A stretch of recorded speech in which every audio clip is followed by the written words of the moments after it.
What's going, y'all? This is Mark Piasek of MP Media of the Hungry One podcast. I'm here with my awesome, amazing friend, Nicole Aponte. Am I saying that right? Aponte. Aponte. I don't have that rolling accent. So she has been a good friend of mine for the past, 3 years almost? Yeah, it's around about there. 3 years. Yeah, 3 years. A little background. I was on a photo shoot trip to Phoenix, and I asked Nikki to finally shoot with me. She was very hesitant. I don't know why. But, we shot. We had a good time. We had a good vibe. And just the friendship and energy commenced since. She has been there for me. She has been a good friend, a good colleague, a good professional, and someone dear to my heart.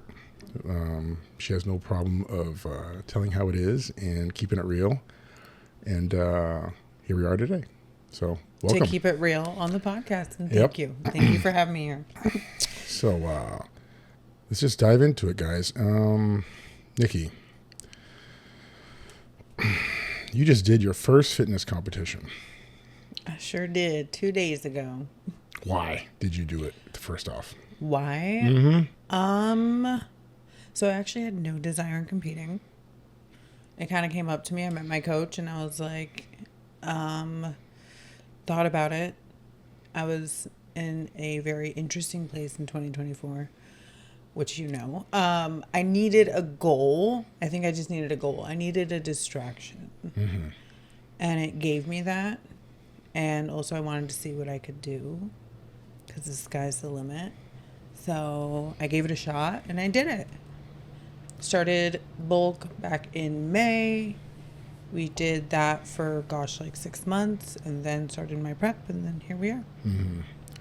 Now, if any of you guys were at this show, Nikki was in amazing condition. I was with her for her carb up. I was with her for her last few days. And we all worked hard to bring her into the tip-top condition of her class, which was bikini. Needless to say, politics ran its ugly foot up her ass on her first attempt, and she placed second in her novice class to someone whom I will say did a lot less work. So the judges rewarded less work, which that's the female divisions these days. I feel there's no consistency with the judging, the requirements for the classes, just the standard of what each girl needs to look like on stage. It just varies show to show, and that's the frustrating part. I've been voicing this for a few years now, and there's no consistency when it comes to what these amazing athletes need to look like on stage. How did you feel about the outcome when you heard 67 is second? Well, for starters, when I was on stage, I would only look at the judges. So I wasn't looking at the other girls. And so when I got second, I was like, okay, whatever. It wasn't until I went backstage and I don't know, it might have been you or my coach, but I got sent the side-by-side comparison photo of me and the other girl. And when I actually saw just the front pose and the back pose and the side-by-side, I think that's when it hit me. And I even texted my coach. I was like, what's the point? Yeah. Because she was clearly not conditioned at all. And I went into comp thinking I wasn't even conditioned enough or lean enough. Mm-hmm. Because even like the week or two leading into comp, I told my coach, like, I don't think I'm lean enough. I don't think I'm shredded enough. And lo and behold, I was too shredded. Yeah. Which I didn't know that would be an issue. I was very excited to get tie-ins. I didn't think I was going to have tie-ins. Oh, we got them in. And they were in, and I was so excited. I've never seen my body with tie-ins. And after the competition, Coach and I went up to the head judge and asked, because I wanted to hear feedback. Once I saw that side-by-side, I was like, what? Why? Feedback was that my tie-ins were too sharp. I had muscle fibers on my glutes. They didn't want to see muscle fibers on my glutes. which was shocking to me because I was like, if anything, I thought that's what you wanted. So yeah, after the show, I don't want to say I was discouraged. It was more like, I feel like it's kind of like a game that you'll never win. So, and then I asked, because of course the new bikini division, the new fit model division, because I was asking, okay, if my glute tie-ins were too sharp, you're saying you don't want glute tie-ins now for the bikini division. So what's the difference now between the new fit model division and bikini if now you don't want glute tie-ins in either? And clearly you're awarding non-condition. Yeah. And the girl that won, not trying to knock her, but she was definitely more fit model division. 100%. Like, she would have, fit model, she was perfect. Yeah. So, and to be clear, this was the first show ever that had the new fit model division. So I think maybe they're still unclear as to what they want, and they need to figure that out. And maybe as the year progresses, it'll change. I'm happy I was there for the first, fit model and then figuring it out. It was cool to see. So overall, I did enjoy the experience. I enjoyed being on stage. I had a lot of fun. But I am questioning what's the point? Yeah. Why? Well, that's something you got to figure out. It's when I was competing, I just loved being on a routine. Like I'll do a show, and then okay, now I can grow again, and then do another one. Yeah. It kept my daily structure intact. Yeah. Now when I look back, I really don't know. Some need that validation. Yeah. I love being on stage, being in front of a crowd, posing. That I love that. That was the best part.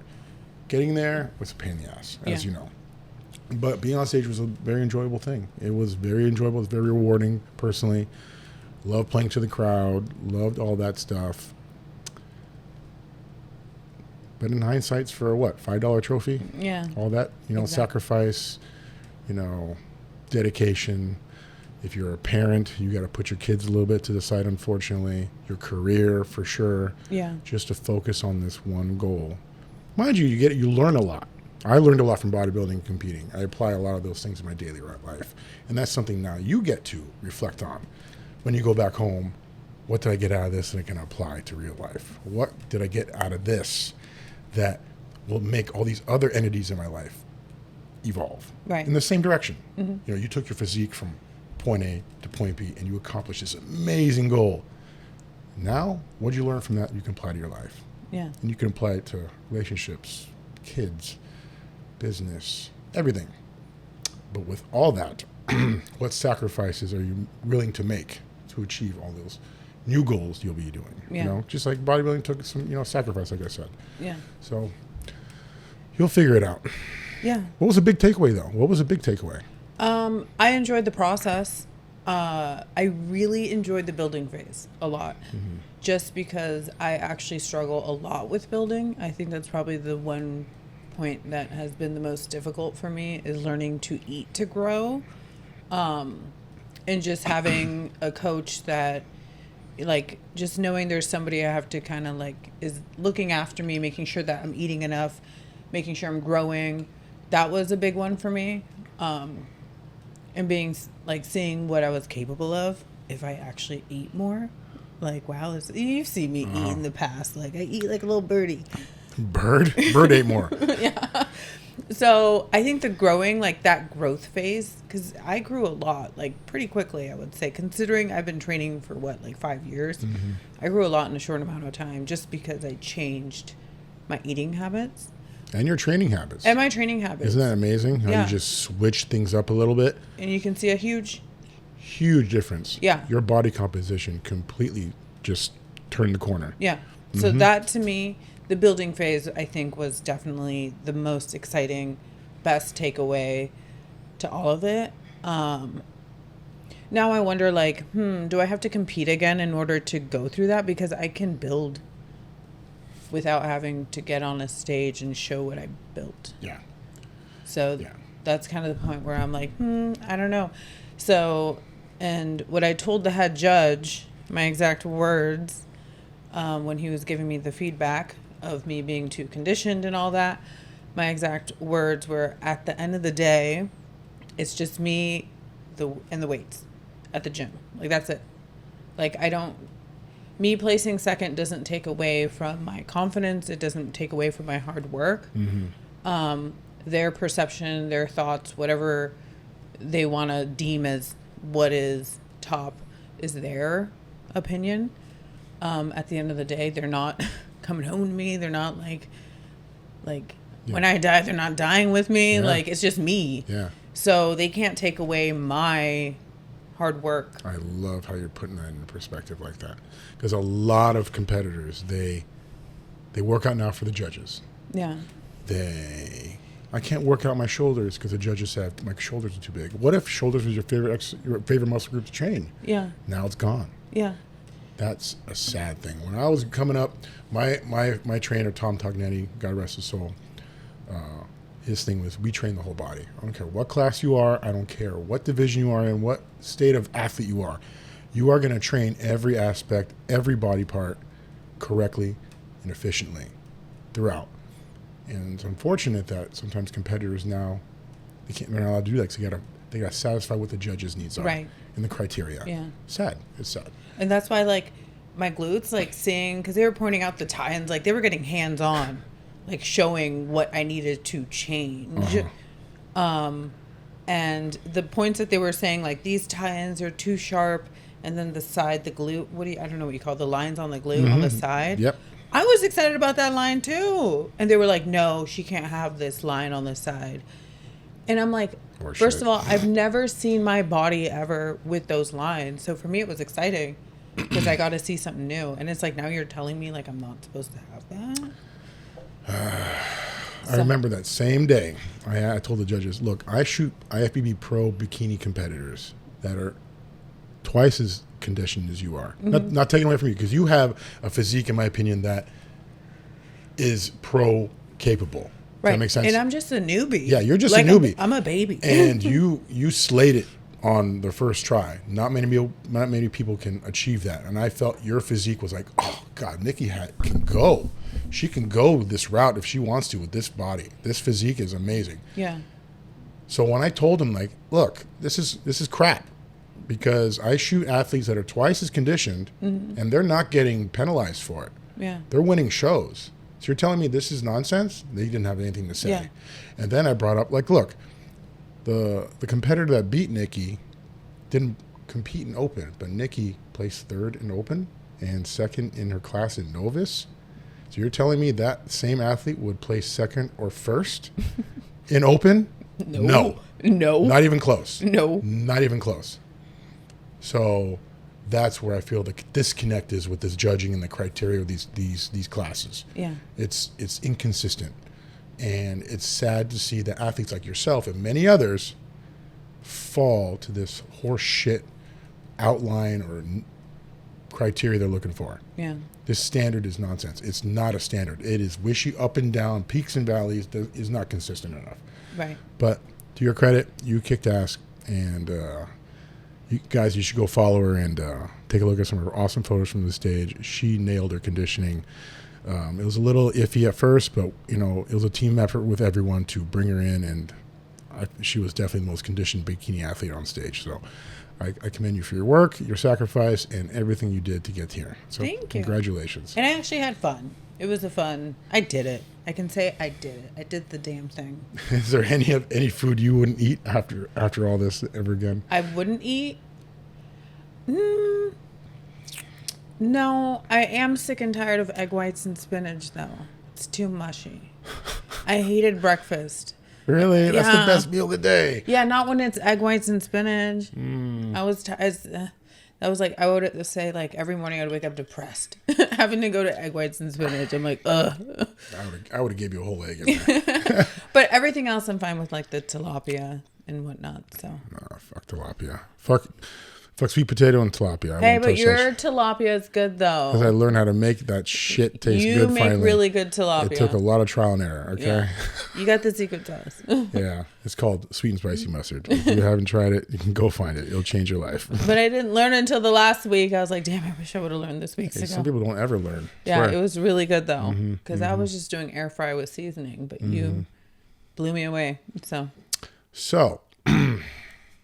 you do a lot of fitness modeling and regular edgy modeling, am I correct? Yes, sir.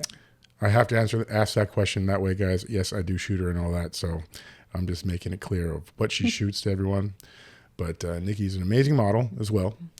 So let's talk about that. So what got you into modeling? What got you into getting in front of the camera? Okay, that's a very interesting one. A couple of things. So I started off, first of all, I never even had thought about doing it ever in my life. I had been going to the gym for a bit, and I remember one guy came up to me very respectfully. It wasn't creepy or anything like that. And he was like, you know what? He's like, you should really consider getting into modeling. You should do some fitness work. And I was like, no. And then I was like, huh, okay, maybe. And then leading into that, I started a FetLife account. I don't know if you know what FetLife is. For those of you that don't, it's like a kink social account, I guess you could say. And there people post more kinky fetish related content, photography, video, whatever it is they do. And I started doing my own version of photography. And it was all fetish related and modeling. So, and it was just me and my cell phone in my bedroom. But the photos came out really good for being just a newbie and not knowing what I was doing. I actually was doing pretty good. And I was like, damn, this is fun. I knew my angles. I knew my posing. I was like, I have no idea what I'm doing, but it's looking good. You pose pretty good. It just came natural.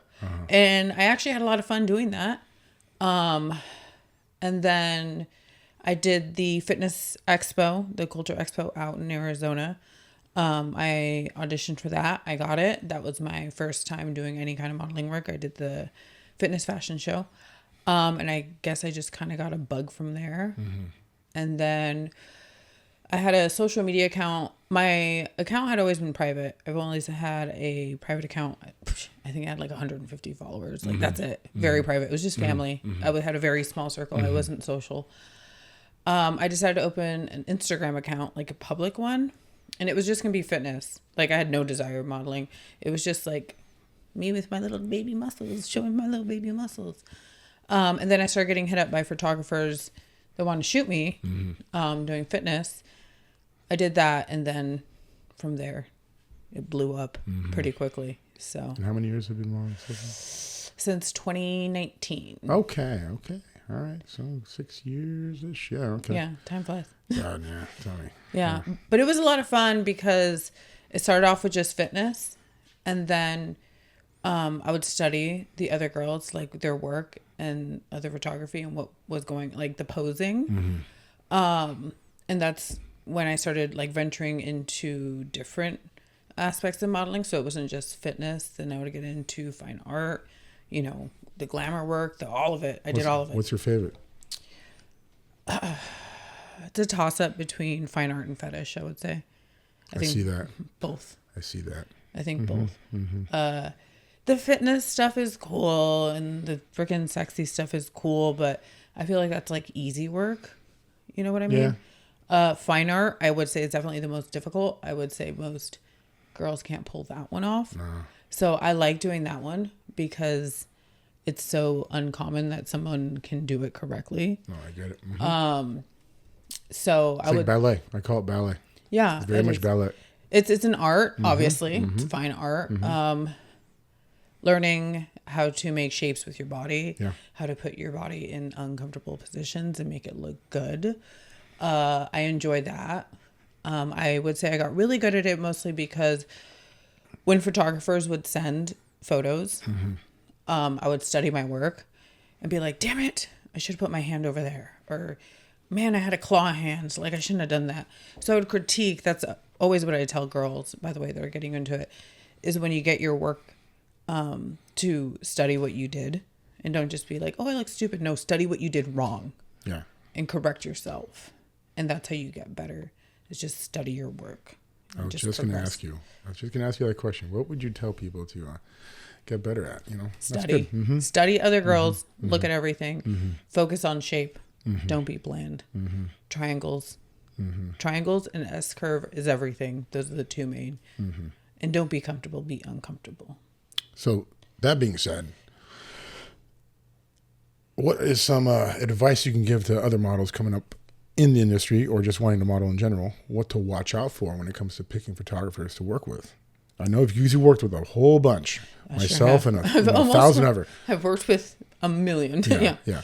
So what are some things you would give, some advices you would give others to watch out for when it comes to either communication or, you know, how they're acting at shoots? What is something you can tell people to watch out for when it comes to photographers? Yeah. I think some first basic ones is, one, if they don't tag their photographer or their models in any of their work, that's usually because they're trying to hide something or who knows what. They should be tagging all their models. If they're not, huge red flag. Two, ask for references or just go through their whatever account, see what girls they've worked with, reach out to the girl, get their feedback. I always tell girls they can always hit me up. If they see I work with a lot of photographers and they want feedback on, hey, how was it working with this? They can always hit me up. And I will always give honest feedback. Second of all, communication. I think we need to trust our gut instinct. The gut never lies. Yeah. Listen to it, ladies. Yeah. If you're feeling iffy, like listen to that. Even in like the communication leading into a shoot, you can tell when someone's kind of being flirty. That's a red flag. Alternative motives. Yeah. So that's a big one. Same with while you're shooting. Same with post shooting. Flirtation is not acceptable ever. It's not I think that's the biggest frustration is there are some photographers that use it as like a dating thing. Like, oh, I want to meet her. I want to talk to her. And then it becomes like a dating thing. It's not a dating thing. And that's like a big one. Do you think you get flirted on a lot? Or do you like oblivious to it all? Like in general or? Well, just when you're shooting. Because when I'm shooting, I'm like, I don't know if they can't be fucking. You're like, no, they would never. Never, not me. They're not interested. Nah. Yeah, you know what? Yes. It was kind of, because you do create friendships a lot doing it, right? You create friendships along the way, creative minds, you know. It was always like a bummer to me in the past when I would like make a really good friend with a photographer and then they would wound up, because I remember I had one really good friend, we would get super creative and then he wound up getting butthurt because I didn't want to date him and I didn't want to like socialize outside of working. And like it genuinely hurt him. Like he got upset with me and it just wasn't like, I felt bad, but at the same time I shouldn't feel bad because that's not what we were there for. And so it does happen. It doesn't happen as much anymore just because I'm very selective with who I work with. I don't work as much as I used to. I have really condensed the people that I trust, my circle. So I don't get it as much anymore just for that reason, because I don't shoot with everyone. It's just not worth it to me anymore. So quality over quantity. Hell yeah, quality over quantity, 100%. I would say that's a big thing when I look at models' work, because I love trade work. Yeah. You know, my goal is to make money in the industry. I've been doing that, but I still love trade work. You know, we trade a lot. We collab. We get creative. We try new styles with each other. Yeah. Love that. I love doing that with others. However, if I see a model pretty much shooting with anyone and everyone, and the work is very like, why? Yeah. You have an amazing look. You have an amazing, you know, physique or, you know, body or style or just edge to yourself, but you're downgrading your potential with working with everyone and anyone. Yeah. I'm like, they're not going to value what I do. Right. They're not going to value what I can bring to the table versus everyone else they're shooting with. Yeah. Because I'm just going to be another one. Yeah. That's it. So you saying to others right now, just pick the cream of the crop to work with, and your style will blow up. These top models, whoever I see that whoever I want to work with, their work is fantastic. Mm-hmm. So when I see someone have fantastic work, I'm like, all right, I want to work with her so that I can try to bring up my skill set to stand out on her feed or in her portfolio. Yeah. I think more models need to do that. Yeah. They need to do that. So I remember early on in my modeling career, a photographer had told me at a photo shoot event, he was actually a really good, well-known photographer in Arizona, that the difference between a good model and a great model is that a great model doesn't just shoot with everyone. She's very selective with who she works with. I think a good portfolio speaks volume, not just in the girls posing, but in the quality of the work, and just being very clear that, you know, you want a certain standard for yourself and keeping that standard throughout your profession and setting that tone and stepping with your best foot forward, moving forward. So that's what I did. I focused on that. Definitely in the beginning, I did kind of shoot with everyone, but that also goes back to studying your work. I needed that practice with the photographers that weren't as good, so I could study my work. Yeah, I always say that when you're a first-time photographer or model, shoot with everyone you possibly can. Yeah. Gain the skill set, master your craft, get better. Yeah. But as that increases and then does get better, yeah, be picky. You have to be picky. Yeah. Mm-hmm. It's not worth it. No, it's a lot of work. It's not worth it. It's a lot of work. Yeah. So I don't do that anymore. So now it's like, okay, you know, the bar's got to be this high. Why did you pick me? Why? The edgy look, for sure. For sure. And I think we had this conversation just the other day, which is actually, no, it was at that shoot you had yesterday when I was helping. Yeah. That just not everyone can pull off the edgy fetish look. I'm very selective with who I shoot that with. And you pull that off very well. I think there's a lot of photographers out there that want to do the fetish look because they like the idea of it, but they actually have no comprehension as to what goes on actually behind the scenes, like the real depths of it. And if it's not really who you are and you try to do it, it comes off so cheesy and so bad that it's like almost like offensive for those who actually, you know, if it's like BDSM or whatever kind of fetish kink, if it's not done correctly, it's borderline offensive to me. No, I get what you're saying. It's to capture something like that, you have to you kind of have to reinvent the vibe let me restate that. More like recreate the same emotion from real life into a still image or a video. Yeah. It's hard. It's not easy. Not everyone can pull it off. You kind of have to have the kink inside you a little bit. Yeah. I got kinks. I know. So yeah. Oh, you do. But to capture these kinks, you kind of have to be a little crazy for that kink a little bit. You know what I'm saying? Yeah.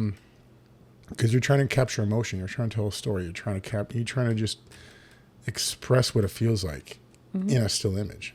And it's hard to express if you don't firsthand know as a photographer, right? So I think having that firsthand knowledge is what makes a huge difference in it. And that's how you can see who's really good at fetish work, is because it's within them. Yeah. You know, for both the model side too. I've seen girls try to do model fetish and it just comes out not good at all. Like you can clearly tell she has no idea anything about fetish, but she sees it on social media. She thinks it's cool. She thinks it's hot. She tries to do it, and it doesn't work because it's not in them. Well, the way I describe it, that is like, you know, those cheesy costume pictures in Halloween stores. Yeah. You know? It's like a little cosplay. Yeah. It's a cosplay. Yeah, for fun. I get it. There's a difference. I get it. Yeah. You know, it's not easy to pull off. Yeah. You kind of have to love it in real life to capture it. Yeah. I know. Yeah. I know I sound weird, but it's true. No, that's how it works. No, it's what are some of the weirdest kinks you had to experience shooting? You know, some kinky stuff you've done, you know, in shoots. I know. So what is probably one of the more kinky ones you had to capture with someone? The one you did with the candles was pretty amazing. That one? That was kind of cool. I would say that was up there definitely as far as the most intense. So that one kind of has a whole backstory. Just because when I shot that, it was, I don't know if you remember, it was like a video. Yeah. It was a really good video too. Yeah. And it was also the still images. And going into speaking with the photographer and kind of talking about what we were going to do. First thing I told him was, I think that we should capture a scene. That's what you call it in BDSM. It's a scene. Mm-hmm. We should capture a real scene is what I told him. Cause going back to what we were talking about, I didn't want it to be fake. I was like, it'd be really cool if we captured like a real thing and people could see it. Uh-huh. And, we did that. And, we did like the entire video was actually very real. It was real impact. It was real pain. It was, obviously real candle wax. Mm-hmm. It was really painful. So the entire thing was legitimate. So I would say that one was probably the most extreme, just because, it was the real thing and the audience got to see the real thing. Which doesn't usually get captured. No. So, it definitely, it was interesting. It was painful. My hair caught on fire a little bit and you can actually see it in the video. There's like smoke. That was my hair catching on fire in the video. The wax on my back was actually very painful. I'm actually really good at withholding pain anyways. But yeah, that was. Tell me your kink without saying your kink. Yeah, exactly. Pain may or may not be in. Yeah. But yeah, so it was actually a lot of fun. I love that we did that, and it's something I can look back at and be like, damn, like I was able to capture that, and it came out very artistic. I think it was a very good example of how the real thing is. The only thing is, I think there was a lot of confusion when that came out, because this was, like 4 years ago. There was a lot of confusion because everyone was like, is this porn? Like everyone thought it was porn, and it wasn't porn. And I think there's a lot of misunderstanding in the BDSM community where people think it's just like sex. No, for sure. And it's not. And I've said this many times, sex is like the smallest component of BDSM. Very much so. It's like the tiniest part. I did a video on Subspace maybe 3 or 4 years ago. Mm-hmm. And I did it for a lifestyle couple. They wanted to capture this. Can you capture this? Well, yeah, I can definitely do this. Let's do this. And no, it came out powerful. Like you said, like the sex part is the most minute part of it. It's where you go with the mind. Yeah. It's where you go. Yeah. Mm-hmm. It's a lot of fun. Actually, in that video, I was mentioning the reason why it was so good is because I asked him, like, let's really put me in subspace. And once again, that's where the pain comes into play. So the entire shoot was actually in subspace. And if for you guys don't know what subspace is, it's basically when your mind just shuts off. So for the entire time, I was like a zombie. Like imagine shooting with a girl who's like a complete zombie. Like her brain isn't there. So it was really difficult because my brain was not functioning, which once again, until you experience it, people don't understand it. Yeah. But my brain was shut off the entire time. So it was very difficult in that sense to follow directions and remember that I am shooting, and still make it look good. So it definitely was difficult, not just the pain, but also doing it while in subspace and shooting and trying to remember, oh, we're doing a shoot. I have to do what I got to do. I got to keep my angles and my posing and all that on point. We got to make sure to link that video into the description below. Yeah, it's a very good one. Yeah, I remember watching, you sent me a link like, this is so powerful. Yeah. Powerful. I sent that to you like early on before we even shot. Yeah. I was like, okay. And that's important, guys. Like when you're working with a model, like Nikki just said, send ideas, send concepts of what you want to capture, what energy you're looking for. Yeah. And it will make the work that much more impactful and powerful when you guys do create. When you have these ideas floating around, just go back and forth. Yeah. Nikki and I have all these concepts in mind. I swear, if we have all the time in the world to create all the stuff we got want. ideas for days. I swear to God. And it just sucks that I'm in California, she's in Arizona, but hopefully that will change pretty much sooner than later. Yeah. So we can start creating this stuff. But that's a big one, though. I think everyone's always like, how are you so creative? Like, how are your shots so different? Because I think my portfolio is very different than the standard model. 100%. And the reason being is communication going into a shoot is super important. I love like mood boards or going back and forth with ideas. Like you and I, we have a concept and then we'll start shooting like different videos or photos for inspiration. We'll send it back and forth for like weeks. We'll talk about it for weeks. Yep. And that way we're both on the same page. Like we know exactly what we're going into. So I do that with all my shoots is like we talk about each concept, each set in detail before going in. That helps a lot to make sure that we're both in the same mind frame. That way it's executed to its full potential. And mind you guys, this is not just, your typical, trade shoots. Trade shoots you just go into like, you network, you collab, you just do the basic stuff, and as a creative, you give them like I'll say an appetizer sampler of what it is like to book a full session with you when it comes to trade work. But with what Nikki and I are talking about is legit artwork, legit. We're trying to paint a picture here. Yeah. And that's where these concepts come in. That's where these ideas start floating around in these vision boards and the ideas going back and forth. I mean, this is not your basic, typical, let's trade and shoot. This is like, okay, let's make this come together. Yeah. Mm-hmm. And I think on my end, something that's sometimes frustrating is a lot of photographers don't want to work with me because they see my portfolio and they're like, oh my God, it's so creative. It's so out of the box. It's so many different things. And they'll come to me and they want to shoot and they're like, okay, so what's an idea? And like, they want me to do all the creative process. And I'm like, no. Because that tells me you are not creative yourself. You're very good at pressing a button on a camera and setting the light and all that stuff, but you are not creative. I like working with creatives that were on a similar wavelength.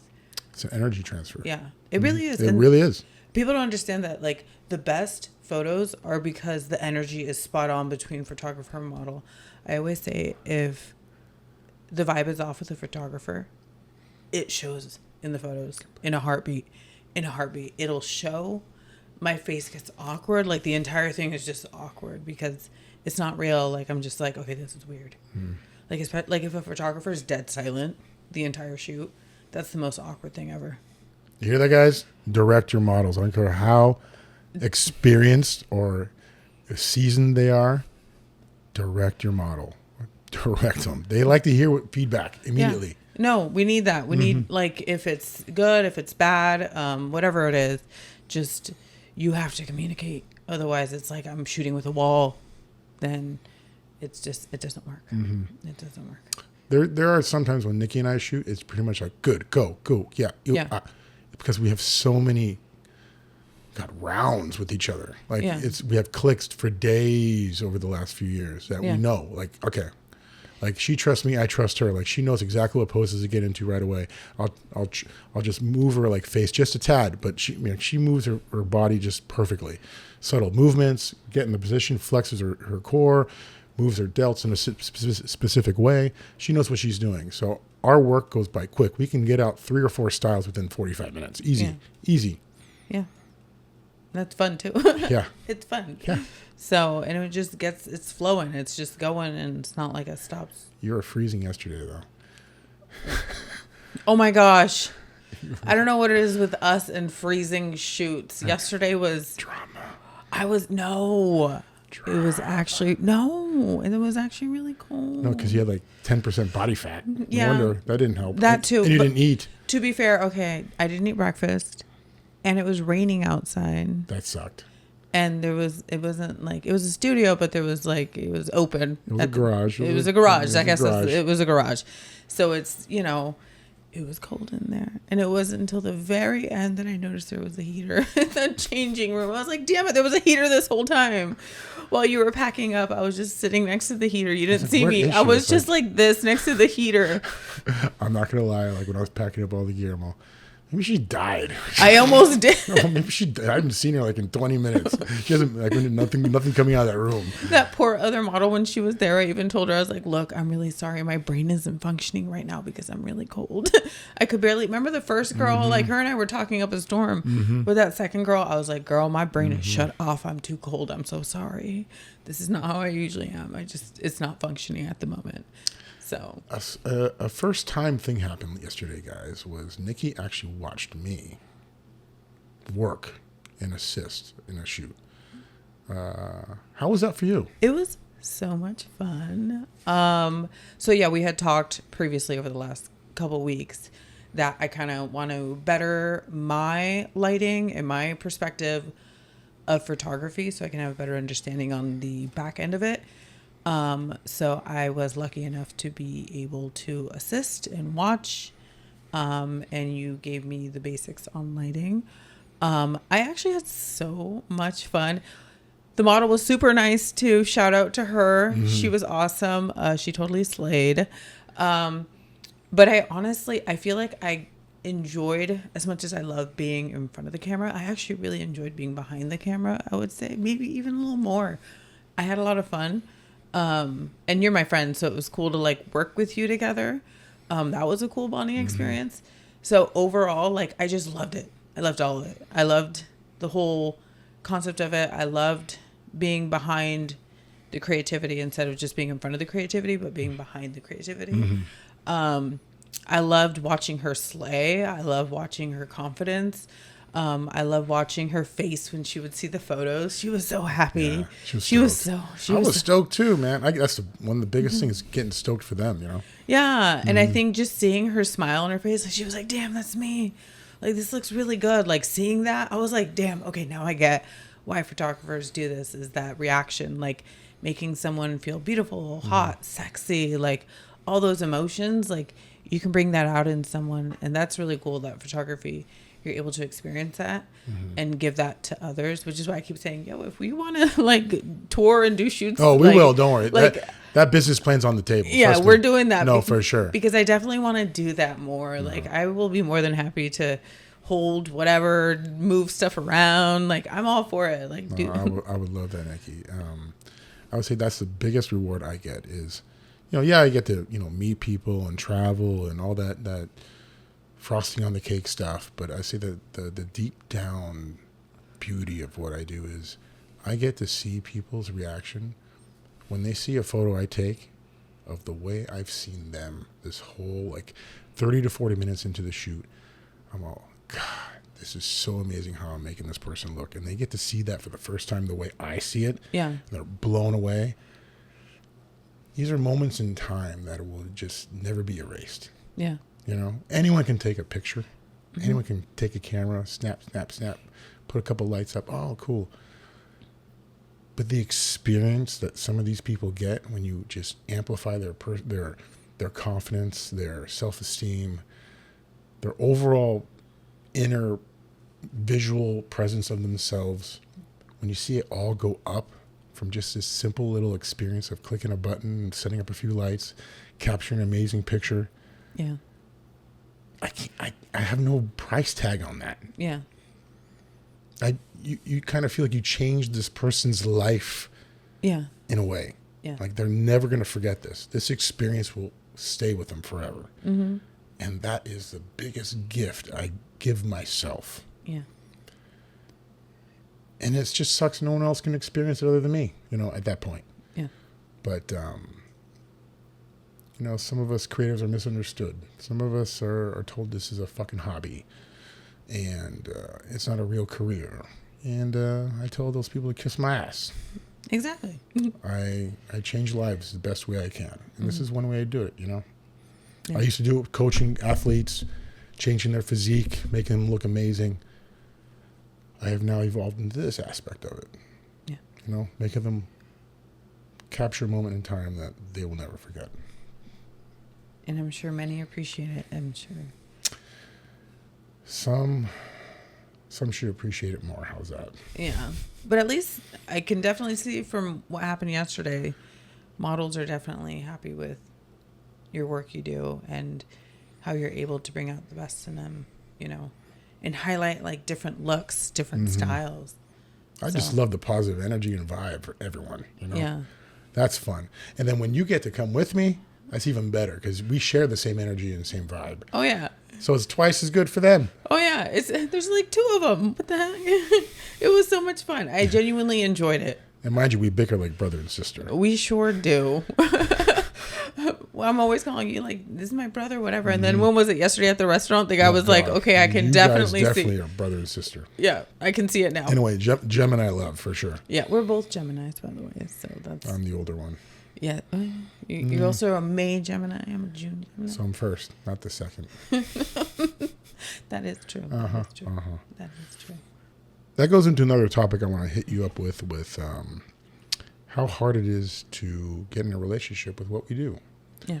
You know, not a lot of guys will accept a model or someone into modeling. Mm-hmm. And I know I have difficulty finding a person that accepts what I do.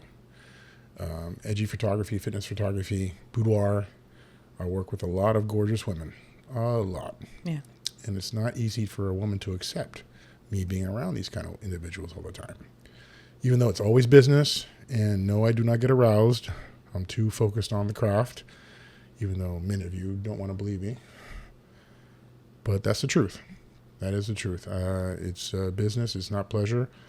I'm trying to create something special, and it's hard for anyone to believe it. It's really tough. Yeah. And what do you have to say about that? Well, first of all, I know you.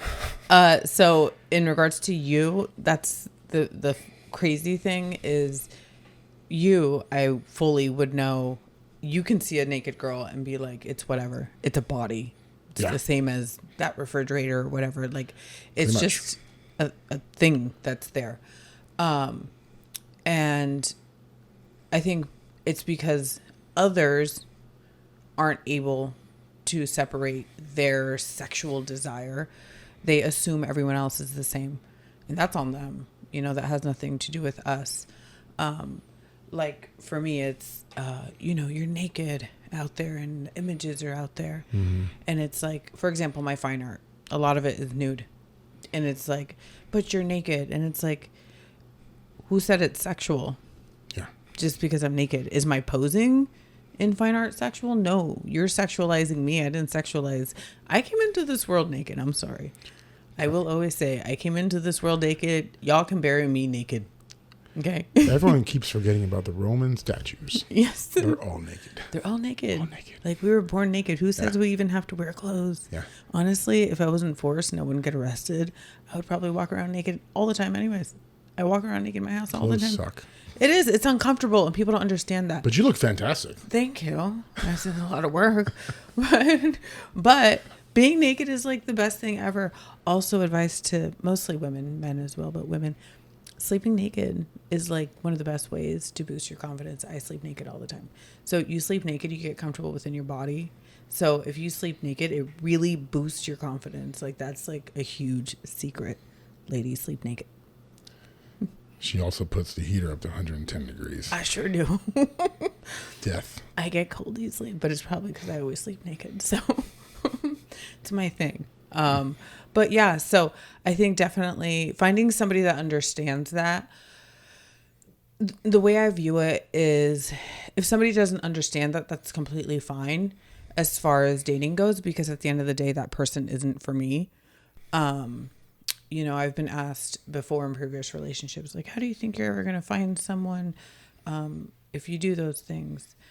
And my answer was, well, if they're not okay with it, that's fine. Then they're not for me. Yeah. You know, that's completely okay because I am who I am. Why am I going to not be who I am for someone to be happy? And not in like a selfish way. I'm not trying to be selfish. It's not like, no, I'm going to do me. Who cares about you? But it's at the end of the day, that shows me that who we are at our core isn't aligned, and that's okay. Mm-hmm. You know, we don't align with everyone. Mm-hmm. We can't. Like, that's just not how the world works. No, it isn't. And I just don't understand that mentality. Like, a person falls in love with you when you're doing a certain thing. Like, for instance, say you're a stripper, and we met, and I fell in love with you while you're stripping. Like, I saw you strip. I got to take this lady out for dinner, get to know her. I accepted it then. What kind of asshole would I be, like, after you said, let's be an exclusive couple? Yeah. After a bit. Nikki, you got to quit that shit. I don't like it anymore.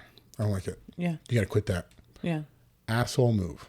It is. Total asshole. Oh, it is. I mean, that's what happened in my last relationship. Wow. One of the first things I remember he said was, because he was I met him at the gym. And he said that when he first saw me in the gym, he saw me and he was like, I knew that you were in the sex industry as soon as I saw you. I knew he was like, maybe you were a stripper. I didn't know what it was, but I knew that you were somewhere in the sex industry. And so if he knew first glance, like, okay, this is what she is, who she is, he confessed to that. But then he had issues with it later on. And it's like, well, you knew these things. Like, if you knew, then you should have come prepared, and that was a whole issue from my experience in that regards, where it does trigger insecurity within someone. So, like, for example, I've told you before, like, in this previous relationship, he would never even engage with my content or put like, and that one really hurt me, because you understand, like, it's your art, it's your craft. It's you. Yeah. And it's you put in effort, and it's not just some selfie I took with my phone in the mirror. Like, it's actual work that was done. It was art. It was creative. Yeah. And I remember I specifically told him, like, I know my posing is good. I know my posing is good. I know my art is good. And you're not supporting it. You're not putting like, you're not like a simple like. Yeah. And it's because you don't want to. In that relationship, I knew it's because he had his own insecurities. He didn't want to elevate me because deep down he was insecure. But these things do happen, and at the end of the day, I am accepting of it. I don't complain about it. Not everyone is going to understand me, and that's okay. I'm also completely okay with being single. I feel like if I were to die single, it's not the end of the world. I think as long as we're content within ourselves, like, that's the most important thing. If we live for us, and at the end of the day, our focus should be being a better person. We don't need that other person to complete us or accept us. We need to accept ourselves. That doesn't mean that we should be like a bad person and like be okay with being a bad person. It's recognizing that you have things to work on. I have a ton of things I need to work on. I mean, even since I met you a couple years ago, like, when I first met you, I was not a good person. She wanted to kill me. I was not a good person. Night one, she wanted to kill me. Literally, like, and it's growth, right? Continual growth. First of all, thank you for continuing to be my friend.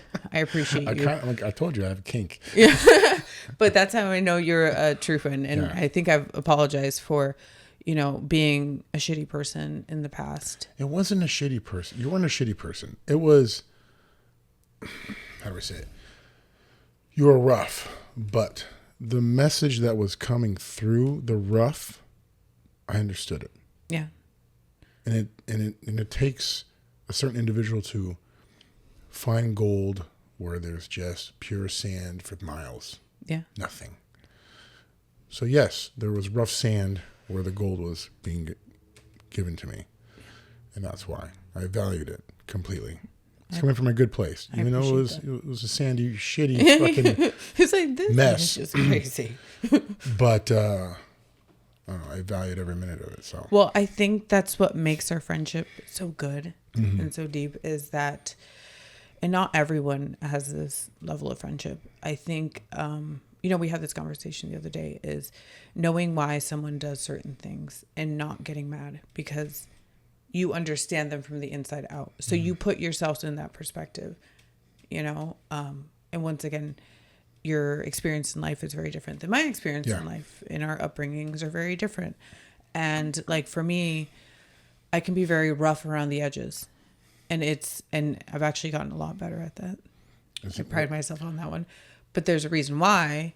What's that reason? And that's because, and it's a lot of deep work I've had to do over the years since I've met you. I've changed a lot because I have been working on myself a lot. And the reason why I've been so closed off for many years is because I personally, I come off strong, but deep down, I'm actually very sensitive and I hurt. And my fear of getting hurt, I put up walls. And it's something I have worked on a ton, especially over the last year and a half, 2 years, is putting down those walls and being okay with if pain happens, that's fine. It's a part of life. We can't avoid pain, but pain is how we grow. So accepting that and knowing that each painful moment is a moment for lesson, a moment for growth. So taking pain, accepting it, moving forward is what we're here for. I mean, I always, life is school, right? We're here to learn. Nonstop. Yeah. And the moment we stop learning is the moment we're dead. Being dead isn't literally dying, being in a casket. It's the moment we stop evolving. That's when we die. I've always said, no one's a master. We're all students until the day we die. Exactly. Always learning new things every day. So that's why negative things that happen in our lives, just keep that in your head. Like, we're just here to grow. Like, this was presented in my life because I need to learn something. I need to grow something. Even like for competition, for example, like where I placed. I was meant to be put in that position. I was meant to, and that's the part I'm reflecting on now. Like, why was I put in that position? I know you disagree. He disagrees with the placement I got, which, Push. I mean, but at the end of the day, I don't think anything happens without a reason. I was meant to reflect on it. And that's what I've been doing, reflecting on it. And everything in life that happens that's negative. I mean, my story from last year. It's pretty hard for me last year. And I had to go through some pretty big things in 2024. And everyone that knows the story was like, oh, that's so unfair that happened to you. And you had to go through all that. But at the end of the day, I was meant to be put in that position because if I wasn't going through those things, maybe I wouldn't have gotten the lessons that I needed to grow and evolve. So I just always say every negative thing, just turn it into a positive. I'm trying to get that mentality. I really am. It's practice. I'm 44. How old are you? 34. That's 10 more years. I'm tired of that shit. I'm really exhausted. Yeah. And like the latter part of 2024 took me through a ringer. I'm still healing, trying to figure shit out. I know I have work to do, lots of it. But deep down, I'm very exhausted from some of these hardships. Yeah. Sure, we got to accept pain, grow from it. But there's a point where I keep saying to myself, I'm tired of this fucking pain, man. I consider myself a good dude. The best? I wouldn't say that. No one's the best. I would say I'm a good dude. You have a very good heart. He has a very good heart, everyone. Very I good try. heart. I really do try. And we've had this conversation. It's a matter of just being more aware that not everyone has your same heart. And I think that's our problem. I think we share that. I think that's another reason why we're such good friends is that we both have good hearts, and then we want to see good hearts in everyone. And then we get hurt when we don't get it in return. But we got to remember not everyone is us. I know, but we also discussed that because of, the things we do for our careers, as it's not really accepted by many. We'll kind of like push the red flags aside as much as possible just to have someone with us, to accept who we are. And it may be fake. And I've learned that There's a lot of fake bullshit out there. Yeah. There's a lot of fake emotions, a lot of fake words. I'm proud of you. I support you. It's bullshit by many. I don't know why. I don't like bullshitting people. Right. I say what I mean what I say. If I like you, I like you. If I hate you, I hate you. Well, hate's a bad word. Let's just say that. You wouldn't eat at my table. Yeah, how's that? You're like, I just don't need your energy around me. Hate's a bad word, but you're not eating at my table. I wish you the best, but you're not eating at my table. Yeah. But not many of us have that luck for some reason. It's just frustrating. Yeah. I grew up in a home where I didn't see my parents love each other very much. They gave me love, but I didn't see love between two people. Only time I got to saw that was on TV. And when I saw that, I said, that's what I want. I don't want this. So throughout my whole life, I wanted show my wife, show my girlfriend, show my fiance the best love possible. Sure, it had to get better over time, over my failures, but my intentions always were good with everyone I was with. I'm just the unlucky one to not find someone yet. You know, I've been screwed too many times, and I'm just trying to figure shit out now.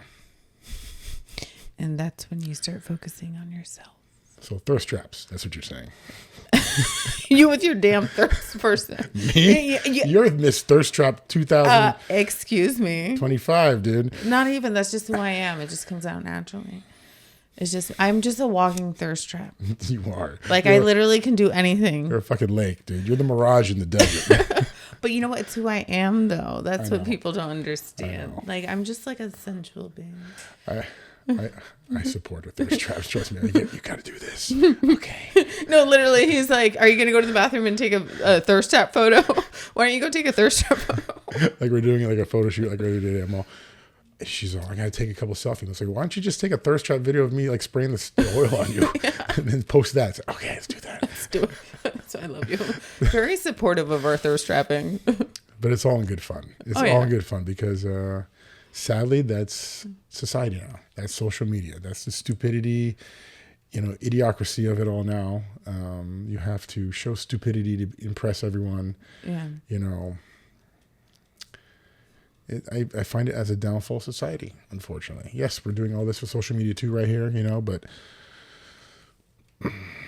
social media just makes everything easier to obtain, in a negative sense. Like people are easily replaced.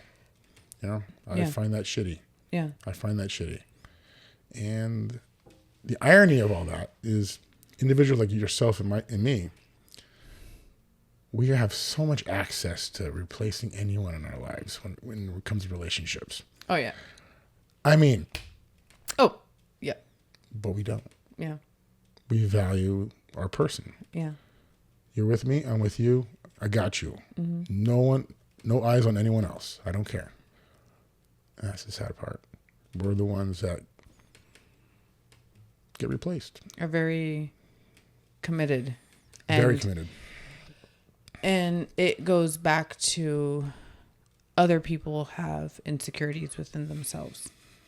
And we can't heal or fix that for them. And they're just not ready for that. Mm-hmm. And I don't shame or hate on those who feel that way. Like in my previous relationship, I understood like it was not where he was at, and that's okay. But at the end of the day, I'm me, and don't change you. Yeah. Don't change you because of your experiences with others. Right. People have been telling me that. It's tough. Yeah. It's tough not to entertain the thought. It's tough. I'm such a nice guy. Well, maybe I need to be a dick. Yeah. It's tough. But you are on the extreme side tonight. That's all I know. I know. That's all I know. Growing up, seeing my mother basically do everything in the home. My dad took care of the, family business. And I didn't want to see that negativity from at home when I had a person. Yeah. Wanted love, good times, laughs, hugging, kissing, seeing, children seeing that and like, okay, when I grow up, I'm going to have a relationship like that. They have. Mm-hmm. That's what I want kids to see. And it's just sad that people don't value that anymore.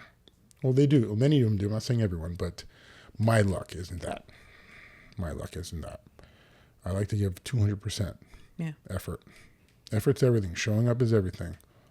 Yeah. So, I don't know. It's,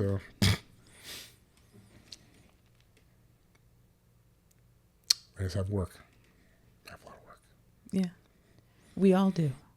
Fuck. The best part is that you acknowledge that, because most people have a lot of work to do and don't acknowledge it. Mm-hmm. So just the fact that you acknowledge you have work to do, you've already done half the work, more than anyone else. I'm not going to sit here and pretend I'm perfect. I have a lot of work to do still. Mm-hmm. I still have continued growth to do. Mm-hmm. But acknowledging it and moving forward and progressing. And we've talked about, inner child, like your upbringing. Yeah. We've had deep conversations after what you've been going through and reflecting on why it is you are that way. Yeah. And it goes back to your childhood Yep. and watching your parents go through what they did. And same for me. Mm-hmm. Why I'm a certain way has to do with my issues from my childhood. And I didn't recognize that until 2 years ago. Yeah. I didn't put 2 and 2 together that I had issues from my childhood. I was always like, yeah, I'm fine. Mm-hmm. I have no issues. I'm fine. My childhood is whatever. It is what it is. Yeah. I grew up, whatever. I'm an adult I was now. the same way not too long ago too. Yeah, you're like, I forgive. I'm over it. Yeah. I'm grown now. Yeah. Yeah, it's fine. Fine. But you're really not. Mm-hmm. You haven't really acknowledged and processed everything. And that's why they call it like inner child healing, because we all have that little us inside of us that is still broken and wounded. I had to sit down with mine because I never processed things from my childhood. And I remember it was brought up to me by my previous relationship. Like, you have some issues from your childhood. And I was like, no, I don't. Psh, I'm over it. And it just took one person to point that out. And I sat down and I thought about it, and I really thought about it. And I remember I never cry. Like, I rarely cry. Yeah. And I sat and I just thought about it, and I cried. I cried for little me. I cried for the things that I went through that I thought I was okay with. But I'm like, I guess I'm not. I guess I'm really not. And just crying about it, that was so healing. Mm-hmm. Feeling those emotions and going through it and being like, yes, acknowledging it. Like, I went through those things. This is why I am the person that I am. Really helps your healing journey, because you're acknowledging those things. And I think you're right now kind of in that crying phase where you're recognizing it, Yeah. And I went through that, and it's kind of like a shock, but it gets better. You're just acknowledging it first. And you now have that in your mind moving forward. Like, oh, I'm doing this. I'm people pleasing again because of my upbringing. Yeah. I'm people pleasing because of how I saw my parents' relationship. Yeah. And that wasn't, you're doing that for that reason. Yeah. And it will help 100%. you move forward. Mm-hmm. So you're getting there. Baby steps. You're getting there. Even at 44, you got to take baby steps. Oh, yeah.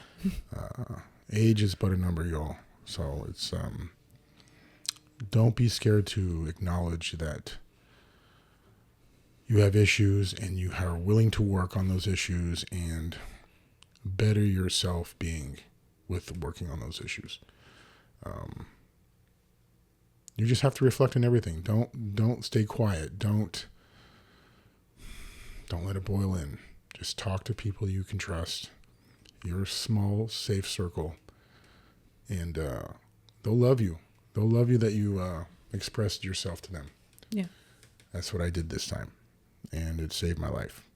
I reached out to all my special people, Nikki included, big time. You got to talk. Open up. Be transparent. Be authentic, and, tell your story. And you'll get some wisdom back. Yeah. Or a good ear to listen to all your bullshit. Yeah. Mm-hmm. People also really like real conversation. Oh, yeah. I think that's the crazy thing is people don't do it. So when they do it, people are like, whoa, they're blown away. They're like, oh my God, this person can talk real. Yeah.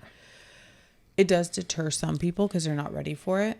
But those who aren't used to experiencing it and sometimes wish they had someone to talk deep with, they really fully appreciate those kind of people in their lives. So if you continue to do that, you're going to continue to attract those other kind of people that are on a similar wavelength that can share that with you. So just keep doing that. You're doing a good job, though. I'm trying, boo-boo. You're trying and you're doing a good job. I just think the hardest part is just like when I was in my younger 20s. This is not where I saw my life being at 44. You know, that's a disheartening thing. That's the thing that crawls into the mind every so often. It's like in your 20s and you're growing up.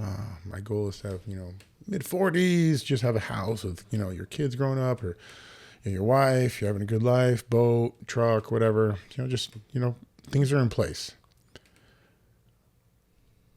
Definitely not that right now.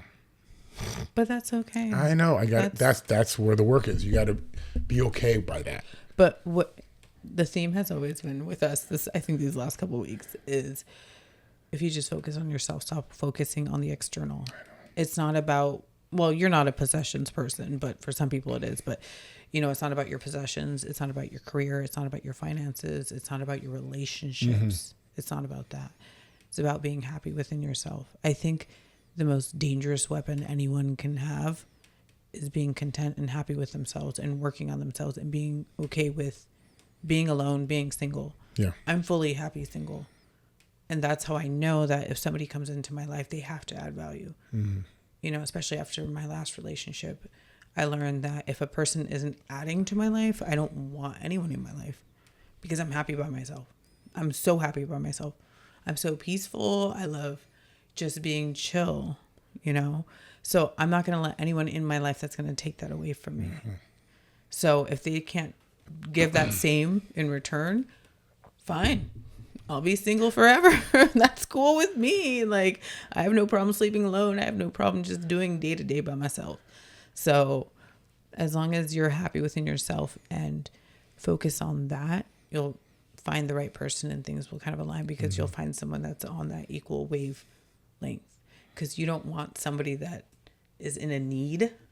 Yeah. No one needs. Yeah. No. You don't want that. You want Well, you need two individuals that are happy within themselves, that are happy single.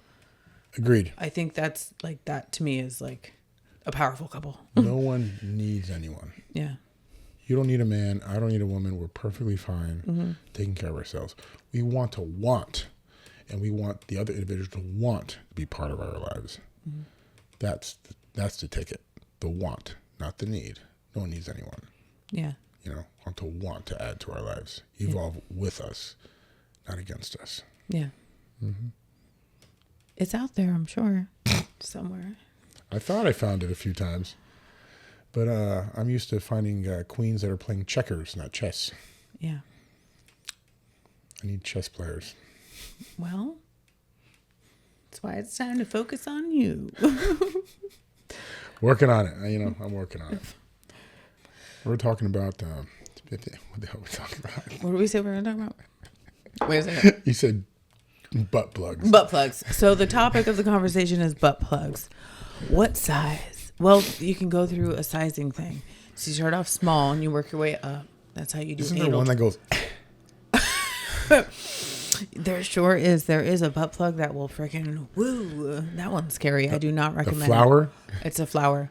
I do not recommend the flower butt plug to anyone, especially if you're not expecting it. What? To go in the bow. What? Yeah. So that sucker, for those of you who don't know, looks like a regular butt plug. You stick it in, but once it's in, it opens like a flower, and I'm not exaggerating by opens. That was the glass. Oh. Very painful. There's definitely a lot of weird, crazy things out there. But I always say try something once and see if you like it. If you don't, then it's not for you and you move forward. I'm not putting that in my butt. I'm not saying you should. That's what I'm saying. I don't know if everyone should try it, but if you're open-minded, Yeah, you have to be open-minded. That's one thing in a relationship I always strive for. Be open-minded. Yeah. You can answer something on this line or not, but that's why I don't understand too much of the lifestyle crew. It's like I find like if I'm with my person, there is a plethora. There's an unlimited amount of things sexually or erotic you can do with one person. Mm-hmm. I'm not a sharing individual. I believe one person's plenty for anyone. And you can be open-minded. Be open-minded, and there's an endless array of excitement and special things and exotic and erotic things you can do with each other. Change it up, spice it up. Change it up, spice it up. Why do the same thing over and over again? Like, babe, I love this. This turns me on this outfit, like latex, shiny outfits. Big kink of mine. Yeah. Big boots. Wear that to bed. Have fun. Let's do this. What do you want me to wear? Throw it out on the table. What turns you on? Mm-hmm. I don't understand why, and that's just me being me. I don't judge. I love everyone, by the way, everyone. I judge no one. I love everyone that has a certain kink or certain need in their life. I don't look negatively upon anyone. Just, I don't understand. That's all. Yeah. And that's okay. That's okay. Yeah. I just don't understand how some people need to have a new partner or individual in their life when they're with someone. Like, I don't see the point of being with someone when you want multiple different people. That's all. Yeah. That's all. Yeah. No, I agree with that, because when I'm in a relationship, I don't need, or just in general, I don't need pleasure. It's almost like pleasure doesn't happen if it's not with someone that I'm connected with. Yeah. I think that part of my brain is now turned off. So I personally don't understand it. I think everyone knows I have experienced the lifestyle. So I can speak from someone who has seen it from the inside. And mind you, I love all you people in the lifestyle. Right. I know many, and I love them all. I remember one individual, this was maybe like 3 or 4 years ago, and pardon my ignorance on some terminology that was presented my way at the time. I was asked, I have a hall pass. Are you interested in that? I'm like, what? What's a hall pass? Mm-hmm. You don't know what that is? I'm like, no. I have no idea what a hall pass is. And those of you that don't know what it is, it's a married couple that give the other individual, the other partner, the other spouse, a hall pass to invite another individual into a erotic situation with them. I was all, whew. I don't know if I'll be comfortable with that. Only on the premises because I value marriage and love too much.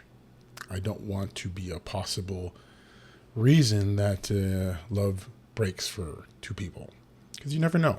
Like, you may have this experience with someone and they develop feelings. It just happens. Humans are humans. Yeah. You never know what can happen. Mm-hmm. And I didn't want the possibility of love being destroyed because of a sexual act. One instance. So. Yeah. I just I've had my offers, but didn't want to partake in being a possible detriment to a future family or whatever. Mm-hmm. Yeah. Just not worth it. Sometimes. No.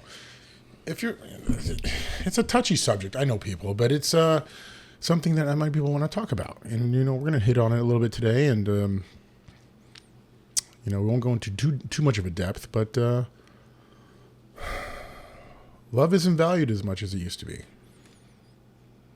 It needs to be a big focus in our lives, whether with friendship or our person. Love is hard to find now because we're all easy replaced, like we touched earlier. Social media made this world very small. Our options are a lot easier to grab and think it's real.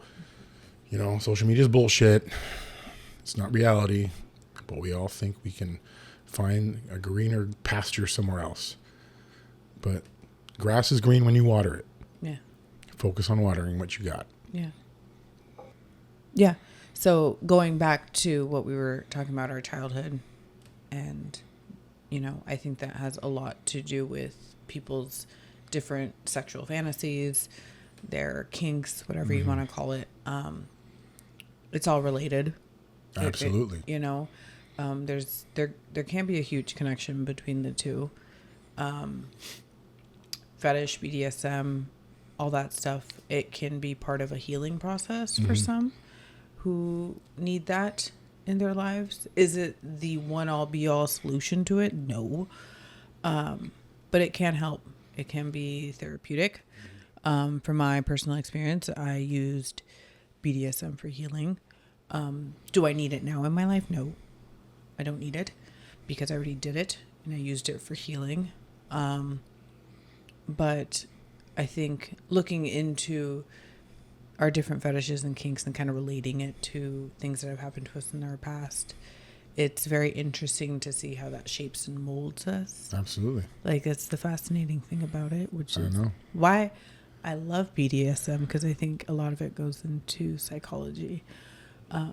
So when you can look at the two of them and kind of correlate how everything we're interested in or whatever little kink or thing we have is really related into something else in our life, I think that's fascinating. Yeah, it goes back deep, all the way to the beginning almost. Yeah. And it really can. It really can. I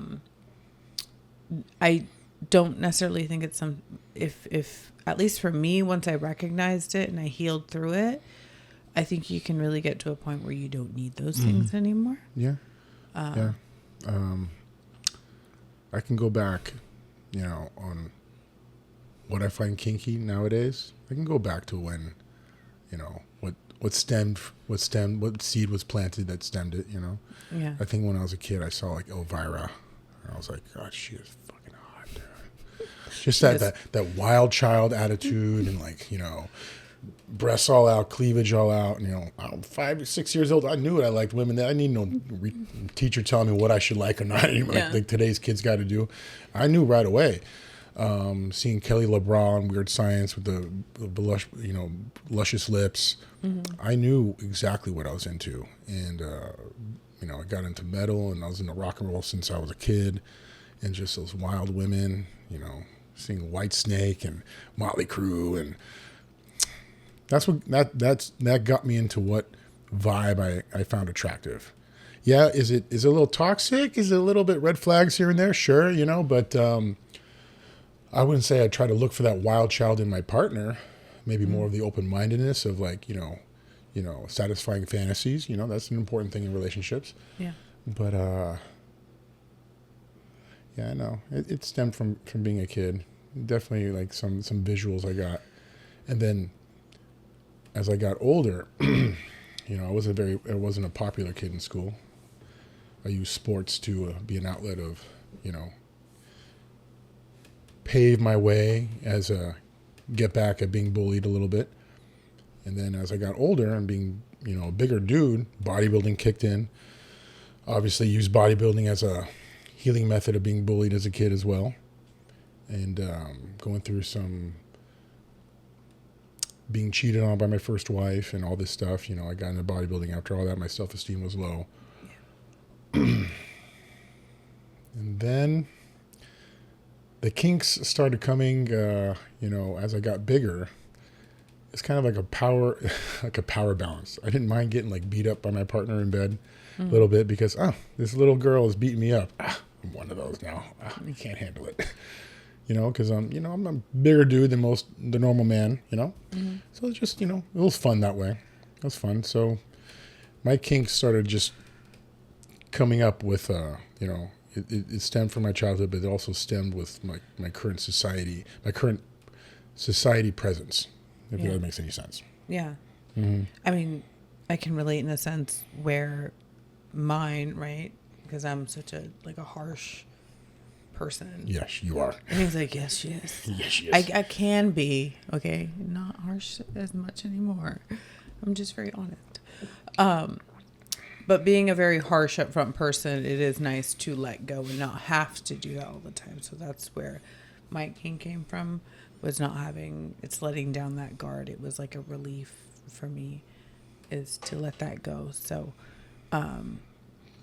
yeah, but now I found that balance where I've learned to let go of control outside of the bedroom, just in general, let go of control to where I don't need those kinks or anything like that. Do you like to be a sub or a dom? Sub, but I'm a really good dom. I'm a really good dom. Do you switch well? Yeah. Yeah. But I always say my switch is based on emotion. So I don't consider myself a switch. But I do switch. Only because I prefer switching. I like it.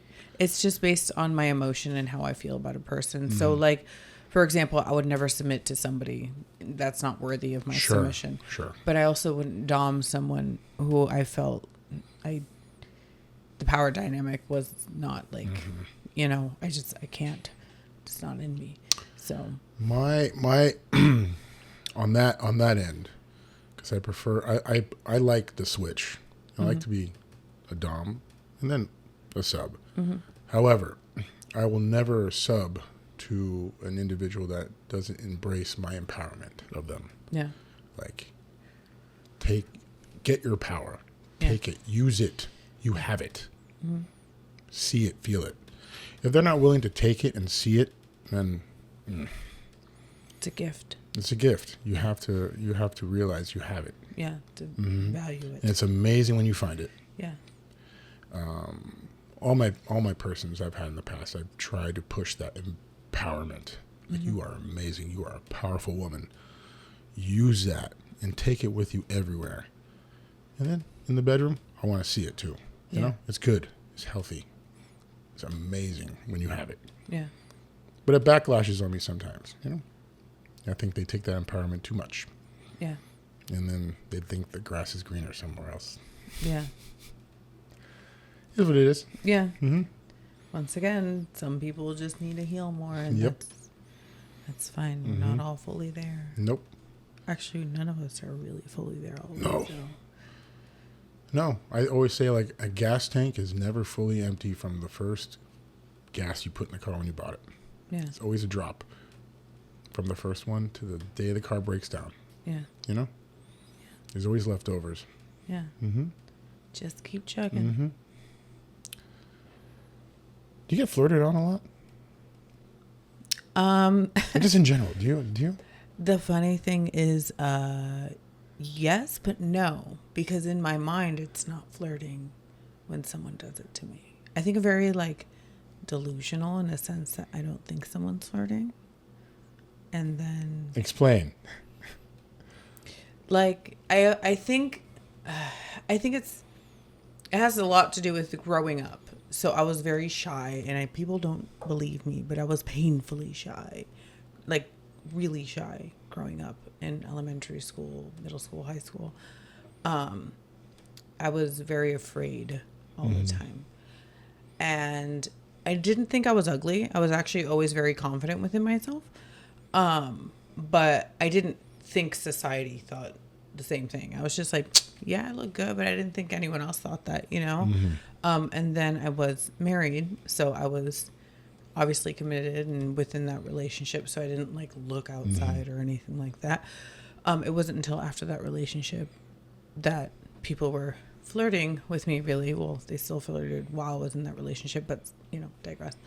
And then, so to me, I just didn't understand my, I don't want to say value, but where I stood in society. And I think I was always like, oh, these people are just so nice. And I think I've just always been like, oh, everyone's so nice. And then they'll be like, no, I was flirting. I was trying to, get your number. I was trying to take you on a date. I was like, what? I didn't know that. I had no idea. I think I'm still like that. I think I'm still delusional. Oblivious to it all? Yeah, everything is just oh, we're just friends. This person, I just made a new friend. Totally me, dude. It's totally me. Just making friends everywhere. It's just a new guy friend. Yeah, no, it doesn't. Totally me. Yeah, it's just, it makes it fun though, in a sense, I guess. But I guess I think also if you're just a genuine real person, because you're the same way, you're just yourself, right? People can also pick that up as flirting too when you're just yourself, because I know. They're not used to it. Yeah. Nice can be perceived as flirting. Yeah, just nice and being genuine and being real and being all those things. Yep. People aren't used to that. So when you do those things, people also misinterpret it a lot. I have a funny story. I was shooting a couple in Vegas. It was like right before their wedding. They wanted she wanted a boudoir wedding shoot, and then a couple shoot right after that. Same, like they're going to their wedding after the shoot in Vegas. Yeah. So I shoot them and I'm doing my thing. You know, I shoot and it's all good and this, you know, fun and this and that. Like about a month later, the lady, you know, she was getting a divorce. Quick. It was a quick It was a quick marriage. Yeah. Bah. At least they figured it out quickly. She told me the story at the aftermath of the photo shoot. Like, dude wanted to kill me because he thought I was like completely flirting with her. I'm like, fuck. You're just being yourself. Just being myself. He so irritated I was even there. Yeah. And I was trying to amp him up. I was giving them a couple shoot and like, oh, grab her thigh, this and that. You guys are amazing. You know, he just was pissed that I was even there. Insecurities. Yeah, big time. And that's why, you know, marriage failed apparently. Yeah. Insecurities will destroy a relationship. Yeah. Insecurities will destroy a relationship. Sure, like everyone's insecure to a degree. And I feel like some of those, you can, you know, agree with me or not, but I feel as the relationship progresses, insecurities and jealousy kind of comes even higher on the pedestal. And I feel that's totally okay for the fact that there's more invested now in the relationship, you know, and your love and your appreciation for that person deepens. And of course, you're going to get a little more insecure or jealous of certain things. But that's when I feel like communication should be part of the bigger part of the whole equation. Mm-hmm. And no one wants to talk. Some people don't want to talk. They don't want to open up. They have those walls and they want to be just behind them. That's it. Yeah. How important is communication for you? Very important, obviously. Mm.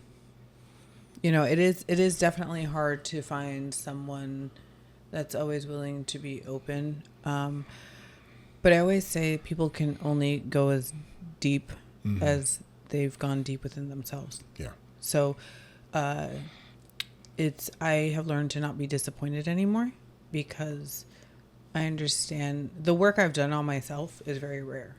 It is very rare. And I think I set a high standard for those around me because I see what a human is capable of because I've done that within myself. Mm-hmm. So I don't get disappointed because that was me, right? I didn't do my work in the past. And so I look at other people and I view them as a version of me. Mm-hmm. You know, everyone is a different version of us. And so keeping that in mind and just understanding that, you learn to forgive. You learn to let go. Mm-hmm. And just understand that we all have different experiences. We all have different upbringings. We will never fully comprehend what that person went through because we haven't been with them since birth. We weren't there through what they experienced. And that really, when you have that perspective and just keep that in mind, you really learn to let go of things in life and forgive and move forward. Because then once again, you're just focusing on yourself. You're focusing on your growth. But yeah, not everyone is where you're at. Not everyone's where I'm at. And that's okay. Once again, we're all here to learn. But the premise of a lot of our conversations this evening was put you as numero uno. Yeah. You have to. Mm-hmm. I'm learning that. Slowly and surely every day is a step forward in putting me first. Yeah. My happiness first, not someone else's. Yeah. You know? I see that, and that's the end goal. You can't fill somebody else's cup if your cup is empty. No, you can't. And that's something that you are working on. I am. Fill your cup. Damn that cup. Fill that cup. You're going to drink this cup. You're like, let me work on it. But yeah, just I think you're definitely on the right path if you just continue to work on yourself and remember to forgive and move forward. Resentment is not going to help either. So it's hard, especially in the early stages, but just learn and move forward. You spoke about resentments, and it goes to a saying I heard that unspoken expectations become premeditated resentments. People don't want to talk about anything anymore. You know, and that's the sad part. You know, if you need something from your person or your friend or your colleague or your coworker or whatever family member, ask what you need. Yeah. Ask what you need, because if you're not going to get it, you're going to be resentful of the individual. Mm-hmm. You know, I learned how to communicate in my relationships to, I got to ask what I need. Ask what I need. They're going to give it to me. If I want to, assume they should know, I'm going to start resenting every minute of it. Yeah. You know? That's a dangerous thing. Mm-hmm. Assumption. And that goes back to communication and why it's important. But it's not that easy. I think a lot of us are afraid of hurting somebody if you speak your thoughts. It also has to do with maybe your past. I know, for example, in my previous marriage, I was conditioned to think that if I were to say something of how I was feeling, it would result in anger from the other party, even if I came very calmly from a place of love. It would be a backlash. So for me, communication after that relationship was hard because I'm so used to, that other person yelling at me if I am honest about how I'm feeling. So there's different levels to it. Different people have different experiences with it. I, for one, have been working on my communication because I tend to, in the past, just keep it to myself. Yeah. Because I don't want to have that issue moving forward. But it's within ourselves learning how to communicate peacefully with the right person. It's about balance because you got to make sure it's the right person that can tolerate that communication. But honesty is very important. Being able to find someone that you can be open and honest and truthful about what you're feeling, what you're doing, just all those things. Absolutely. Like, do you feel it's important on day one of meeting, like you're having a conversation with someone, and obviously the topic of, are you single or not, it comes up, and then, what are you looking for in a relationship? Do you think it's very important on that first initial meeting to even attempt to say some of your expectations or what you're looking for? Personally, I find it very important. I'm always, transparent about that. Well, yeah, because if you're not looking for a relationship, or if that other person's not looking for a relationship and you are, like, that's the first thing that should be discussed. Absolutely. And be honest. And I think most people are, for the most part, at least I think in a guy's perspective, if you ask a girl, what are you looking for? She'll be honest.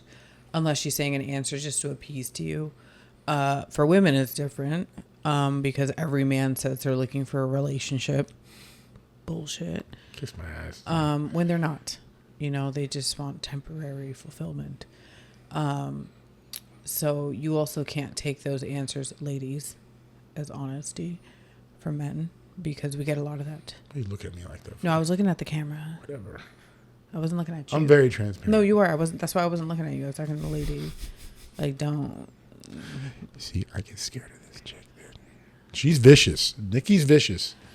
I can be. She has an alter ego. Nicolette. Nicolette is my... For those of you who don't know, this is Nikki. But Nicolette does come out every once in a while. Tequila. Guys, tequila. Tequila is the way to get Nicolette out. She's fun, but she'll rip your heart out. I always say tequila, I'm either fucking or fighting. So just like that scene in like Indiana Jones and Temple of Doom, cutting out the heart with the fingertips. That's this one. Nicolette. That's not me. I'm just saying that. That's Nicolette. She's not here right now. Wait, how many of those did you drink? 3? No. Give it time, dude. It's like, she'll be growing tonight. No. 5 minutes. 3, 2, 1. Hey, I've actually been doing really good. No, I have to commend you. So you met me when you actually met Nicolette. I know I did. Before you met Nikki. Oh, I did. I know. You met Nicolette. So you probably, in all honesty, I think you are one of the few that has seen Nicolette more than anyone. I'm still here, guys. And honestly, like, I do feel bad though, because, I think that's how I know our friendship is good and that we do have an actual love for each other, because you have seen me at my worst. And here we are, and we're still here. That goes to my be authentic, guys. Don't put a front. Don't be fake. Even if it's at your worst, be real with the people you're around with. They deserve to see the real individual you are, because no one likes surprises. No one likes surprises down the line. Be mad when you're going to want to be mad. Be happy when you're going to be happy. Be goofy when you want to be goofy. Don't try to impress. Don't try to hide your true self. Be authentic. Be real. And everyone around you, when they see that individual that you can become legitly, they're going to value you even more. They're going to love you. They're going to, all right, this is what I can expect from this person. And they'll learn when to press your buttons and when not to.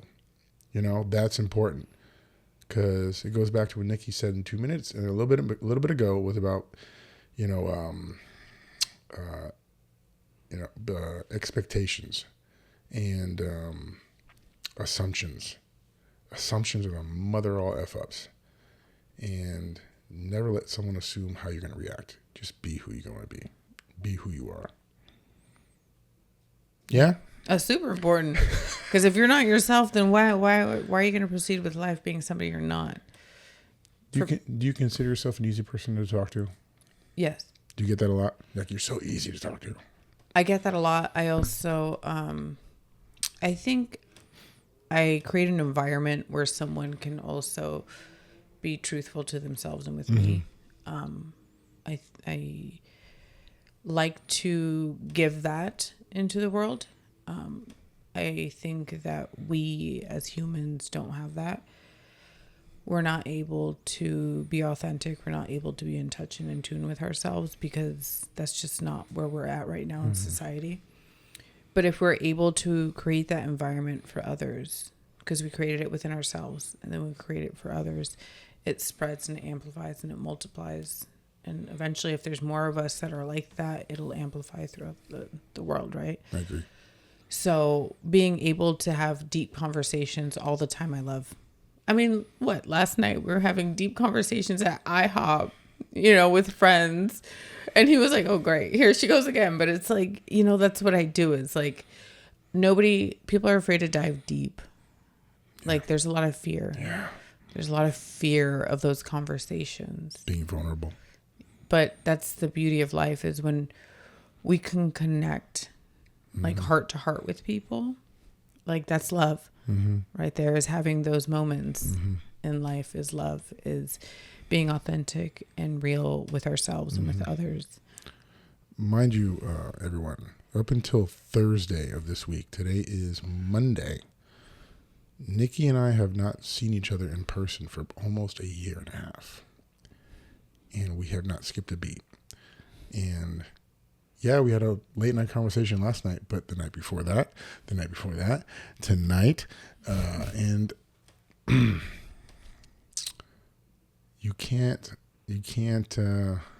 can't express how amazing that is. It's hard to find individuals you can have those conversations with, and they're deep. They're not just a normal, how's your day? It's soul touching conversation. Be authentic, be transparent with the people around you guys. Just talk, man. Go deep. Yeah. Talk about the things that bug you. You never know what kind of golden advice people will give you. Yeah. I mean, we're all here to heal, right? So if we can provide that for each other just by listening or talking or providing a space for that to come out, that's the beauty of it. And I have fun with those conversations. Like, everyone's always like, deep is scary. And I'm like, no, deep isn't scary. You're just scared. Yeah. But it's a mental state. Like, it doesn't have to be a bad thing. We all go through some stuff. We all have our traumas. We all have our issues. Just being transparent and honest. And I think we go through things and then we're just like, oh, it's just me. And it's like, no, we all go through things. We all have our issues, every single one of us. Everyone's just really good at hiding it. Very good. That's not a good thing either. No. Because what they do is they bottle it up, and they're not moving forward. They're just keeping it hidden. Yeah. I feel social media is a mask for many people. Oh, yeah. Big mask. 100%. And personally for me, I decided to use my platform as a way to express some of my healing. And through that, I've gotten a lot of messages from others that have congratulated me, as also thanked me for being so open with my journey. Yeah. Because it's helped them. They're going through stuff kind of on the same wavelength, and they thought they were alone. Yeah. We're not alone, everyone. We're all going through something, like Nikki said, and we're all healing in some way, one way or another. But sharing my experiences helped others, and I plan to continue doing it. And there's like this podcast, I didn't want it or planned on having it go down this kind of path it's been on the last, I would say, 2-3 months. But if it continues to help others, that is going to be one of the main focal points from going on forward. We're not alone. We all got shit in our head. We're going through crap. We're all broken in one sense. Right. We are. We are. We even said that last night. We're broken. We are. We are broken. We're fucking broken. After you fucking like told me some shit and gave me a lecture. I'm like, fuck, I'm sorry. I'm so sorry. And I was like, but we're all broken. We're all the same. Broken. Well, I was petting your head. You're like, I was like, it's fine. You're broken. I'm broken.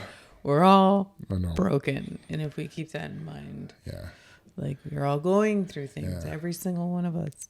So I think if you just keep that in mind in general for the good and the bad of people, it makes life easier. Yeah. If you just remember we're all broken, everything. I don't care how good of an actor they are at pretending they're not.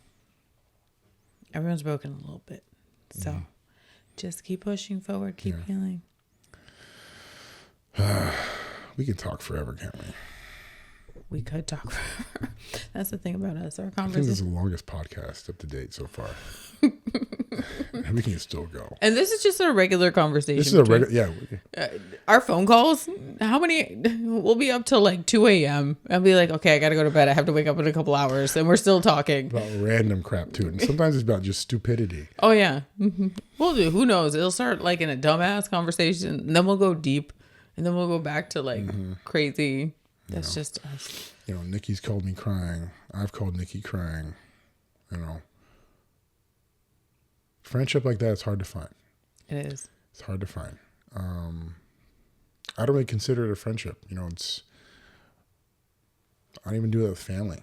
Yeah. It's deeper than just friendship. It's the term soulmate is loosely thrown around every so often, but I think that kind of relationship is, on the lines of that. Yeah.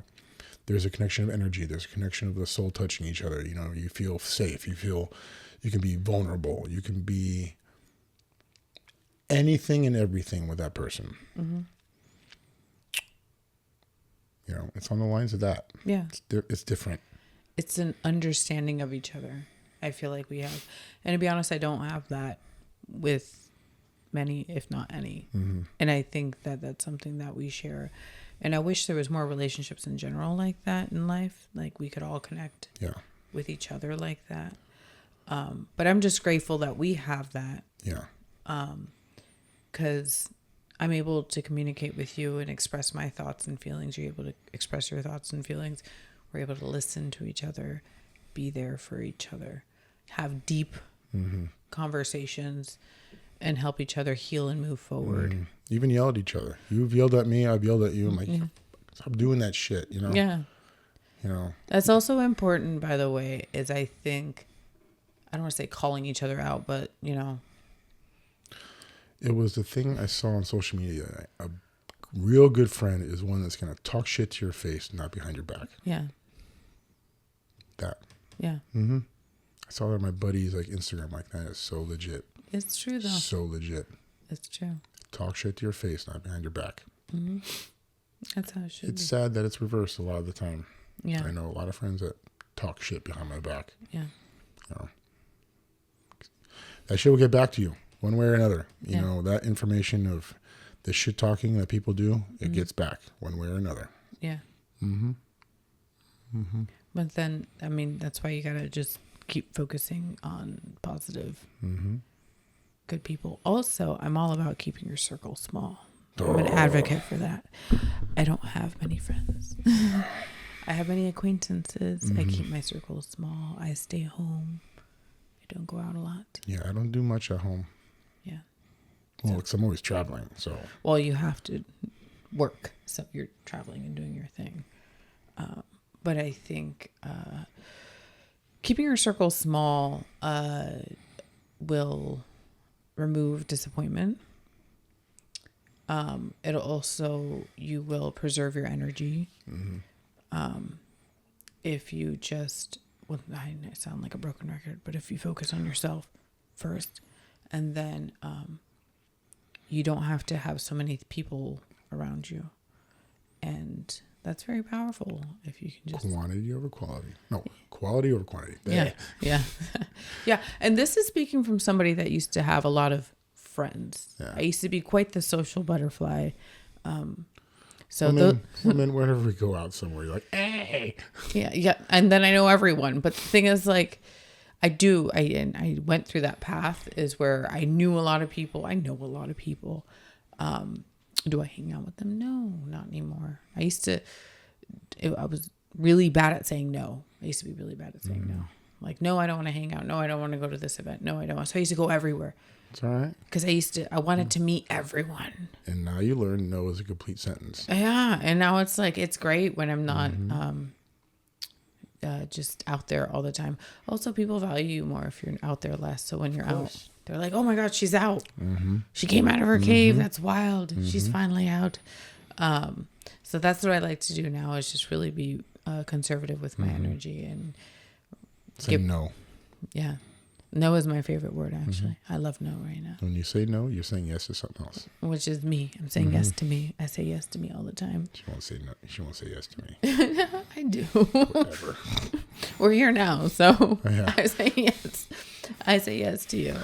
But yeah, no, I'm quite happy in my home, my bed.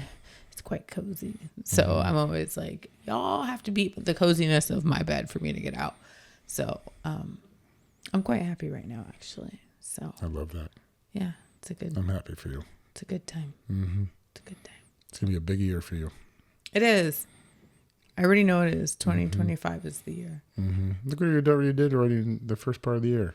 Yeah. You know, did a show, played. You looked amazing. Yeah. Now you're on this. Now you got big things coming up. Yeah. You know. Yeah. You keep trucking along, man. Yeah, the power of the mind. Power of the mind. So just moving forward, learning your lessons from the past, learning my lessons from 2024 and 2023, and just moving forward and keeping a positive headspace. Well, I'm proud of you, love. You keep going on. Thank you. Guys,